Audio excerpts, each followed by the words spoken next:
بیٹا، تم نے ہمارے گھر میں موجود قبریں دیکھ لی؟ میں ان کی بات سن کر بری طرح سے الجھ گیا اور میں نے حیرانگی سے شبانہ کی طرف دیکھا۔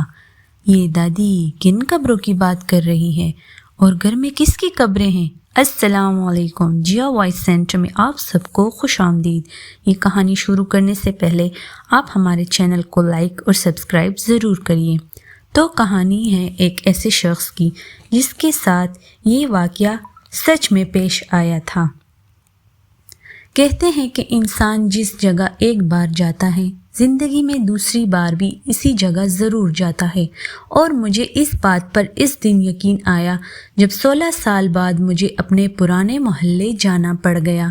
میں اتنے سال بعد اچانک اس محلے میں آیا تھا۔ سب کچھ بدل چکا تھا۔ یہ وہ محلہ تھا جہاں میں نے اپنا بچپن، اپنی زندگی گزاری تھی۔ پھر ابو کا تبادلہ ہو گیا اور ہم نے یہ شہر ہمیشہ کے لیے چھوڑ دیا تھا، اور آج جب اتنے سال بعد ایک بار پھر اسی محلے میں واپس آیا ہوں تو ایسا لگتا ہے جیسے کچھ بھی پہلے جیسا نہیں ہے۔ میں پرانی گلیوں میں چلتا جا رہا تھا، وہاں کوئی مجھے نہیں جانتا تھا۔ چلتے چلتے ایک پرانے گھر کے سامنے میرے قدم خود بخود رک گئے۔ اس گھر کی ساری دیواریں ٹوٹ چکی تھی اور دروازہ بھی پرانا ہو چکا تھا۔ اس گھر کو دیکھ کر مجھے بہت کچھ یاد آنے لگا۔ وہ ہمارے پڑوسیوں کا گھر تھا اور میں بچپن اور جوانی میں بھی اکثر ان کے گھر کھیلنے جاتا تھا۔ سچ پوچھے تو کھیلنا صرف ایک بہانہ تھا۔ میں اصل میں شبانہ کو دیکھنے جاتا تھا۔ شبانہ بہت خوبصورت اور میری سب سے اچھی دوست تھی۔ دوست وہ صرف بچپن تک تھی۔ جب میں کچھ بڑا ہوا تو مجھے اس سے پیار ہونے لگا تھا۔ وہ بھی مجھ سے بہت پیار کرتی تھی۔ پھر ہم لوگ ہمیشہ کے لیے یہ محلہ چھوڑ کر چلے گئے تھے اور شبانہ یہیں رہ گئی۔ شبانہ کی ایک بہت اچھی دادی بھی تھی جو مجھے بیٹے کی طرح پیار کرتی تھی، اور میں بھی انہیں اپنی سگی دادی کی طرح سمجھتا تھا۔ مگر اب تو کچھ بھی نہیں رہا تھا۔ شاید اس کی شادی ہو گئی ہوگی اور اب تو اس کے بچے بھی ہو چکے ہوں گے۔ اتنے سال جو گزر چکے تھے، اور اسی کی دادی تو اب یقیناً فوت ہو چکی ہوگی، کیونکہ وہ تو اسی وقت بہت بوڑھی اور کمزور تھی۔ اور اب تو اتنے سال گزر گئے اور مجھے اس بات پر بھی یقین نہیں تھا کہ یہ گھر اب بھی انہی کا ہے، یا وہ بھی یہ گھر چھوڑ کر چلے گئے تھے۔ پھر بھی بے اختیار میں نے دروازہ کھٹکھٹایا۔ تھوڑی دیر بعد دروازہ کھلا، اور جس نے دروازہ کھولا تھا اسے دیکھ کر میری سانس گلے میں اٹکنے لگی۔ میں صدمے اور حیرت سے اسے دیکھے جا رہا تھا۔ وہ شبانہ تھی، بالکل ویسی شبانہ جیسی میں اسے چھوڑ کر گیا تھا۔ وہ بالکل نہیں بدلی، نہ اس کا چہرہ، نہ رنگ، اور نہ ہی اس پر وقت گزرنے کا کوئی اثر ہوا تھا۔ وہ اب بھی ویسی ہی خوبصورت اور جوان تھی۔ مجھے دیکھ کر اس نے اداسی سے کہا، تم آ گئے باسط، میں اتنے سالوں سے تمہارا انتظار کر رہی تھی۔ تم یوں بنا بتائے چلے گئے تھے، ایسے بھی کوئی جاتا ہے کیا؟ میں نے اس کی بات سن کر کچھ شرمندگی سے سر جھکا لیا اور معذرت کرتے ہوئے بولا، آئی ایم سوری شبانہ، اس وقت حالات ہی کچھ ایسے تھے، اور یہی وقت کا فیصلہ تھا کہ ہم دو سولوی جدا ہو جاتے۔ میری بات سن کر اس نے اپنی آنکھیں صاف کی اور بولی، چلو ابھی یہی کھڑے رہو گے یا اندر بھی آؤ گے؟ شبانہ کی بات پر میں اندر ان کے گھر میں چلا گیا۔ ان کا پرانا گھر بالکل ویسے تھا جیسے 16 سال پہلے تھا، کچھ بھی نہیں بدلا تھا۔ میں اندر جاتے ہوئے گھر کا جائزہ بھی لیتا جا رہا تھا۔ پھر چلتے چلتے میں اچانک ٹھٹک کر رہ گیا۔ میری جو سامنے نظر پڑی تو میں شاک ہو گیا۔ سامنے ایک چارپائی پر شبانہ کی دادی بیٹھی تھی۔ میں اس کی دادی کو زندہ دیکھ کر حیران تھا۔ اتنے سال بعد نہ صرف وہ زندہ تھی بلکہ ویسی کی ویسی صحت مند تھی۔ میں آنکھیں پھاڑے انہیں دیکھے جا رہا تھا۔ ایسا کیسے ممکن تھا؟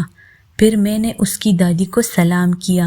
دادی نے مسکراتے ہوئے میری طرف دیکھ کر کہا، کیسے ہو باسط؟ اتنے سال بعد کیسے یاد کیا ہم غریبوں کو؟ میں دادی کی بات سن کر مزید حیران ہو گیا۔ انہوں نے صرف ایک نظر دیکھ لینے پر ہی مجھے پہچان لیا تھا، جبکہ میری شکل اتنے سالوں میں کافی تبدیل ہو چکی تھی۔ اور جب میں یہاں سے گیا تھا تب میرے چہرے پر داڑھی بھی نہیں تھی۔ میں ان کی یادداشت پر کافی حیران تھا۔ پتہ نہیں کیوں لیکن میرا دل کہہ رہا تھا کچھ غلط ہے۔ میں نے مسکراتے ہوئے کہا میں ٹھیک ہوں، آپ کیسی ہیں دادی؟ پھر دادی نے میرا ہاتھ پکڑ کر مجھے اپنے پاس بٹھایا۔ اسی وقت شبانہ نے اپنے ملازم کو آواز دے کر کہا، ناظم چائے لے کر آؤ۔ میں شبانہ کی بات سن کر ایک حیرت میں ڈوب گیا۔ ناظم ان کے گھر کا کافی پرانا ملازم تھا اور وہ اس وقت انہوں کے گھر کام کرتا تھا جب ہم چھوٹے تھے، اور آج اتنے سال بعد بھی وہ اسی گھر میں ملازم تھا۔ میرے لیے یقین کرنا مشکل ہو رہا تھا۔ میں نے شبانہ سے پوچھا، کیا ناظم اب بھی یہاں کام کرتا ہے؟ شبانہ مسکراتے ہوئے بولی، ہاں ناظم اب بھی ہمارے گھر میں کام کرتا ہے۔ سب کچھ وہی ہے جسے تم چھوڑ کر گئے تھے، بس تم ہی بدل گئے ہو۔ شبانہ نے شکوہ کیا اور میں اس کے شکوے پر مزید شرمندہ ہو گیا۔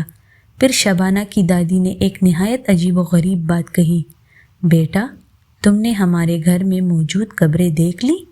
میں ان کی بات سن کر بری طرح الجھ گیا اور میں نے حیرانگی سے شبانہ کی طرف دیکھ کر پوچھا، یہ دادی کن قبروں کی بات کر رہی ہیں اور گھر میں کس کی قبریں ہیں؟ شبانہ نے میری بات کا جواب دینے کے بجائے اپنی دادی کو ٹوکتے ہوئے کہا، کیا دادی آپ بھی ہر مہمان کے سامنے قبروں کا ذکر لے کر بیٹھ جاتی ہیں؟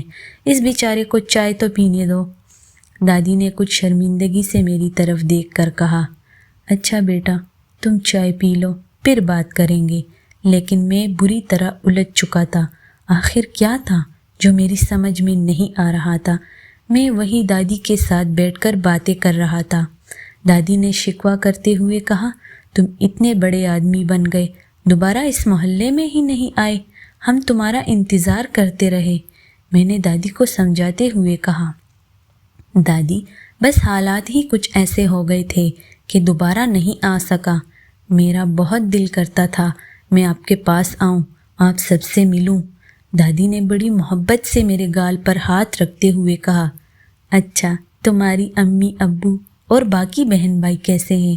میں نے مسکراتے ہوئے کہا، سب ٹھیک ہیں، دادی اور امی تو آپ سب کو بہت یاد کرتی ہیں۔ پھر میں نے شبانہ کی طرف دیکھ کر کہا، شبانہ تم نے اب تک شادی کیوں نہیں کی؟ میری بات پر شبانہ نے دکھ بھرے لہجے میں کہا، میں تم سے شادی کرنا چاہتی تھی، تمہارے علاوہ کسی اور سے کس سے شادی کر سکتی تھی، اور تم مجھے چھوڑ کر چلے گئے تھے۔ شبانہ کی ہر بات پر میرے پرانے زخم تازہ ہو رہے تھے۔ پھر ان کے گھر کا ملازم ناظم چائے لے کر آیا تھا۔ میں ناظم کو دیکھ کر ایک بار پھر الجھ گیا، کیونکہ ناظم اب بھی ویسا تھا جیسے 16 سال پہلے تھا۔ وہ بالکل نہیں بدلا تھا اور نہ ہی اس کی عمر بڑی تھی، اور میں سوچ رہا تھا کیا اس گھر میں رہنے والوں پر وقت گزرنے کا بالکل اثر نہیں ہوا تھا؟ سب کے سب ویسے ہی جوان تھے جسے میں ان چھوڑ کر گیا تھا۔ اب تو مجھے یقین ہو گیا تھا کہ کچھ نہ کچھ واقعی عجیب ہے۔ ناظم نے چائے رکھ کر مجھے دیکھا اور خوش ہوتے ہوئے بولا، باسط بابو آپ اتنے سال بعد ہمارے گھر کا راستہ کیسے بھول آئے؟ وہ بالکل ویسا تھا، وہی آواز، وہی لہجہ۔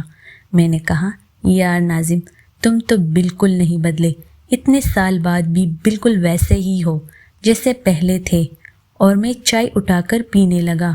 چائے کے دوران شبانہ اور ناظم وہیں بیٹھ گئے اور میرے ساتھ باتیں کرتے رہے۔ میں دادی کے ساتھ بھی باتیں کرتا رہا۔ ہم سب کو پرانا وقت یاد آ رہا تھا اور پرانی باتیں یاد کرتے رہے۔ اسی دوران دادی نے ایک عجیب و غریب واقعہ سنایا، بیٹا آج سے 7 سے پہلے 12 دسمبر 2004 کی صبح ہمارے گھر میں 2 چور آئے تھے اور انہوں نے ہم سب کو پکڑا اور گھر کا سارا سامان لے گئے۔ پھر ان چوروں نے ہم تیسوں کو رسیوں سے باندھ دیا تھا اور بندوق نکال کر ہم تینوں کی طرف بڑھے۔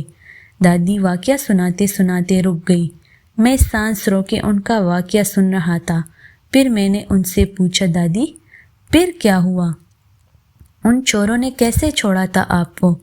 میری بات سن کر دادی نے اداسی سے اپنا دوپٹہ سر پر لیا اور بولی، پتہ نہیں بیٹا آگے کیا ہوا تھا، مجھے کچھ خاص یاد نہیں۔ اب بوڑھی ہو چکی ہوں، یادداشت بھی کمزور ہے۔ میں نے مسکرانے کی ناکام کوشش کی۔ کچھ دیر تک میں ان کے ساتھ باتیں کرتا رہا، پھر چائے پی کر میں جانے کے لیے کھڑا ہوا۔ دادی، شبانہ اور ناظم بھی کھڑے ہوئے۔ پھر میں نے دادی اور شبانہ سے کہا، چلو اس وقت چلتا ہوں، اگر زندگی رہی تو پھر ملیں گے۔ میں نے جانے سے پہلے شبانہ کی آنکھوں میں دیکھا۔ اس کی آنکھوں میں بے پناہ اداسی تھی۔ میں اسے نظریں نہیں ملا سکا۔ پھر میں واپس جانے کے لیے مڑا تو دادی نے پیچھے سے آواز دے کر کہا، رک جاؤ بیٹا، قبریں تو دیکھتے جاؤ۔ میں نے کچھ الجھ کر دادی کو دیکھا اور پھر دادی نے سامنے کی طرف اشارہ کرتے ہوئے کہا، بیٹا وہ رہی قبریں۔ میں نے نظریں اٹھا کر سامنے دیکھا تو گھر کے پچھلے حصے کی طرف ایک درخت کے نیچے کچھ قبریں تھیں۔ میں بری طرح الجھ گیا کہ گھر کے اندر کس کی قبریں ہو سکتی ہیں، کیونکہ جب میں بچپن میں یہاں آتا تھا تب تو یہاں کسی کی قبریں نہیں تھی۔ دادی نے کہا، چلو بیٹا چل کر دیکھ لو، سوچ کیا رہے ہو۔ دادی کی بات پر میں ان قبروں کی طرف جانے لگا۔ شبانہ، ناظم اور دادی بھی میرے پیچھے پیچھے آنے لگے۔ میں ان قبروں کے پاس پہنچ گیا۔ وہ 3 پرانی قبریں تھیں جن پر حد سے زیادہ مٹی اور کچھ جڑی بوٹیاں اگی ہوئی تھی۔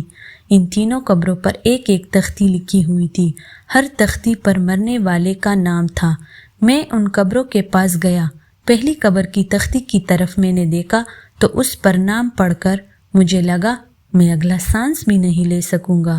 اس تختی پر لکھا تھا، نورہ دادی، وفات 12 دسمبر 2004۔ میری آنکھیں خوف اور حیرت سے پھیل گئی، دل کی دھڑکن تیز ہونے لگی۔ میں نے دوسری قبر کی تختی کی طرف دیکھا تو ایک اور صدمہ لگا جس پر لکھا تھا، ناظم علی، وفات 12 دسمبر 2004۔ ڈر اور خوف کے مارے میں پسینہ پسینہ ہو گیا۔